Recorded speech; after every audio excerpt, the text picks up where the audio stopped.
তওবা ইস্তেগফার সম্পর্কে শোনাই।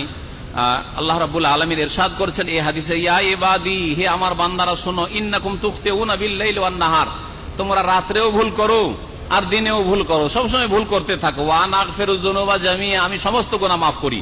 ফাস্তাগফিরুনি, সুতরাং আমার কাছে ক্ষমা চাও। আগফির লাকুম, তোমাদের গুনাহগুলি আমি মাফ করে দেব। সহিহ মুসলিমের হাদিস। আরো বলছেন তিরমিজির হাদিসে নবী করিম সাল্লাল্লাহু আলাইহি সাল্লাম, ইয়া ইবনা আদম, হে আদম সন্তান, হে আদম সন্তান, হাদিসে কুদসি এটি আল্লাহ পাক ইরশাদ করছেন, হে আদম সন্তান, লাউ বালাকাত যুনুবুকা আনানাস সামায়ে, তোমার গুনাহগুলি যদি আকাশের মেঘমালা পর্যন্ত পৌঁছা যায়, গুনাহ করতে করতে আকাশ ছুঁয়ে গেছে, আকাশের মেঘের উপরে চলে যাচ্ছে, এইরকম যদি গুনাহ করে ফেলো, তুমি পাহাড় সমান গুনাহ করে ফেলেছেন, তারপরে সুম্মা ইস্তাগফারতানি, তারপর আমার কাছে যদি ক্ষমা চাও, গাফারতু লাকা, তাহলে তোমাকে আমি মাফ করব।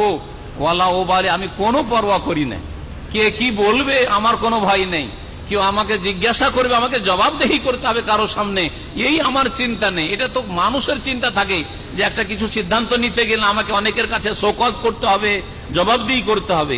আল্লাহ রাব্বুল আলামিন ওয়ালা লা ইউসালু আম্মা ইয়াফাল, আল্লাহ যা করেন তাকে জিজ্ঞাসা করার কেউ অধিকার রাখে না, কারণ তিনি তার রহমত দান করেন, আপনার কাছ থেকে নিয়ে দান করেন না। বলছেন আরো আল্লাহ পাক, ইয়া ইবনা আদম, হে আদম সন্তান, ইন্নাকা লাউ আতাইতানি বিকুরাবিল আরদি খাতায়া, তুমি জমিন ভরপুর যদি গুনাহ নিয়ে আসো, সুম্মা লাকিতানি লা তুশরিক বি শাইআ, আর আমার সাথে সাক্ষাৎ করো কিন্তু শিরক মুক্ত হয়ে, শিরক মুক্ত হইতে হবে। চিন্তা করুন, যেই ব্যক্তি পুরোপুরি শিরক মুক্ত হবে সে কি বেনামাজি হইতে পারে? শিরক করে না মানে তাওহীদ প্রতিষ্ঠা করে, তার মানে আল্লাহর একত্ব সম্পর্কে জানা আছে, আল্লাহ যে আমাকে আপনাকে কেন সৃষ্টি করেছেন এই উদ্দেশ্য সম্পর্কে জানা আছে, আমাকে আল্লাহ তার ইবাদতের জন্য সৃষ্টি করেছেন। আর সবচাইতে মুখ্য ইবাদত, সর্বপ্রথম যে ইবাদত মুসলিম জীবনে কালেমা তাইয়্যিবা পড়বার, সেটা হচ্ছে 5 ওয়াক্ত নামাজ। সুতরাং কখনো এটা হতে পারে না একজন লোক এই কথা বিশ্বাস রাখে যে আল্লাহ আমাকে তার ইবাদতের জন্য সৃষ্টি করেছেন আর প্রথম ইবাদত 5 ওয়াক্ত নামাজ সে পড়ে না, বেনামাজি মুসলিম হয়। এ কথা সাহাবায়ে কেরামরা জানতেন না, তাবেঈনরা জানতেন না যে বেনামাজি আবার মুসলিম হয়, মুসলিম আবার বেনামাজি হইতে পারে। এটা অসম্ভব কথা ছিল তার কাছে। জেনা করতে পারে, খুন করে দিতে পারে, আর মদ খেতে পারে, আর ও চুরি করতে পারে, কিন্তু বেনামাজি হয় মুসলিম, এ কথা সাহাবায়ে কেরামরা কেউ জানতেন না। একজন সাহাবায়ে কেরামদের ইজমা ঐক্যমত ছিল যে বেনামাজি মুসলিম থাকে না। তওবা করার ক্ষেত্রে যাতে করে আমরা বিলম্ব না করি, এই বিষয়টি মনে রাখবেন, কারণ আমাদের সময় সম্পর্কে জানা নেই আর প্রতিদিন আমাদের গুনাহ হতে আছে। এই জন্য যথাসাধ্য দ্রুত আপনাকে সাথে সাথে ছোট গুনাহ হোক আর বড় গুনাহ হোক, সব গুনাহ থেকে তওবা করে ফিরে আসতে হবে। তওবার বেশ কিছু শর্ত রয়েছে। তওবার প্রথম শর্ত হচ্ছে ইখলাস, নিষ্ঠার সাথে তওবা করবেন। ইখলাস মানে নিষ্ঠার সাথে তওবা করা। মানুষের ভয়ে আমি পাপ করি না, তাহলে তওবা হলো না। অথবা আমার শরীরটা খারাপ হয়ে যাচ্ছে সিগারেট খাওয়ার জন্য, ধূমপান করার জন্য, সেই জন্য ধূমপান ছেড়ে দিচ্ছি। অথবা আমার স্ত্রী আমার ধূমপানের গন্ধ বরদাস্ত করতে পারছে না, অথবা আমি মদ খাচ্ছি তখন আমার স্ত্রী বরদাস্ত করতে পারছে না, সেই জন্য আপনি ছাড়ছেন। আমার স্ত্রী বলছে তোমার ভাত খাবো না তুমি যদি নামাজ না পড়ো, সেই জন্য নামাজ ধরেছি, তাহলে তওবা হলো না। ইখলাস মানে আল্লাহর জন্য আপনি এই নেকির কাজটা করছেন আর গুনার কাজ ছাড়ছেন, দুনিয়ার কোনো চাপেও না আর লোভেও না আর দুনিয়ার কোনো স্বার্থেও না। এই একটি প্রথম শর্ত। দ্বিতীয় শর্ত হচ্ছে যে তওবা করার জন্য, আল্লাহর দিকে ফিরে আসার জন্য গুনাহ বন্ধ করতে হবে, গুনাহ আপনি বন্ধ করবেন।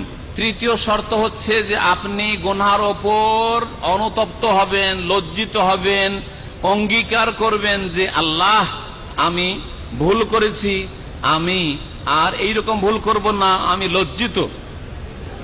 4 নম্বর শর্ত হচ্ছে যে আগামীর জন্য আপনি প্রতিজ্ঞা করবেন যে জীবনে আর এইরকম কোন গুনাহ করব না। আগামীর জন্য প্রতিজ্ঞা। এখন হয়তো গুনাহটা বন্ধ করে দিলেন, 2-4-10টা দিন নামাজ পড়লেন, ঈদ পর্যন্ত নামাজ পড়লেন, ঈদের পরে ধীরে ধীরে ধীরে নামাজ ছেড়ে দিলেন, এটা তওবা হলো না, এটার নাম তওবা না। আগামীর জন্য চিরকালের জন্য প্রতিজ্ঞা, যতদিন বেঁচে আছে আর জীবনে নামাজ ছাড়বো না, যতদিন বেঁচে আছি জীবনে শিরিক করব না, যতদিন বেঁচে আছি জীবনে সিগারেট খাবো না, যতদিন বেঁচে আছি জর্দা তামাক ব্যবহার করব না, যতদিন বেঁচে আছি আমি ব্লু ফিল্ম দেখবো না, যতদিন বেঁচে আছি আমি বেঈমানি করব না, ইত্যাদি। এইভাবে আপনাকে 4 নম্বর শর্ত পুরা করতে। 5 নম্বর শর্ত, যদি মানুষের হক হয় তাহলে তাদের হকগুলি পরিশোধ করার হলে পরিশোধ করে দিতে হবে, ফিরিয়ে দিতে হবে। আর যদি পরিশোধ করার না হয় তাহলে তাদের কাছে ক্ষমা নিয়ে নিতে হবে। তো এমন কিছু নয় পরিশোধ করার, তাহলে আপনি ক্ষমা নেবেন, ক্ষমা নিতে হবে কমপক্ষে, না হলে আল্লাহ পাক রব্বুল আলামিন মাফ করবেন না।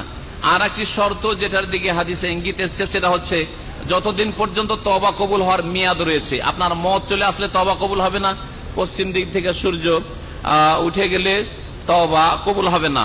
তওবা কবুল হওয়ার লক্ষণ হচ্ছে যে আপনি তওবা করার পরে ভালো মানুষ হয়ে যাবেন আর পাপের দিকে মন যাবে না। 2 নম্বর লক্ষণ হচ্ছে যে আপনার উপর আল্লাহর আযাবের ভয় সব সময় চেপে থাকবে, যে কি জানি আল্লাহ যে কখন ধরে নেন, আমি এইরকম অন্যায় কাজ করেছি। কখন আপনি নির্ভীক হবেন না, ভয় মুক্ত থাকবেন না। আর মনে রাখবেন যে তওবা করে আপনি বিনয়ী হবেন, আপনি আল্লাহর দিকে ধাবিত হবেন। এই লক্ষণগুলি যেন আপনার জীবনে দেখা যায়। এই বলে আমার সংক্ষিপ্ত তওবা সম্পর্কে আলোচনা শেষ করলাম। আল্লাহ পাক রব্বুল আমাদের সকলকে তার দিকে ফিরে আসার যেন তৌফিক দান করেন।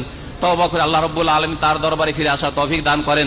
যারা আধা নামাজি বেনামাজি তাদেরকে 5 ওয়াক্ত নামাজ কায়েম করার তৌফিক দান করেন। জামাত সহকারে আমাদেরকে 5 ওয়াক্ত নামাজ আদায় করার জন্য তৌফিক দান করেন। আল্লাহ পাক রব্বুল আমাদেরকে ফরজ ওয়াজিব আদায় করার তৌফিক দান করেন। হারাম নাজায়েজ থেকে বেঁচে থাকা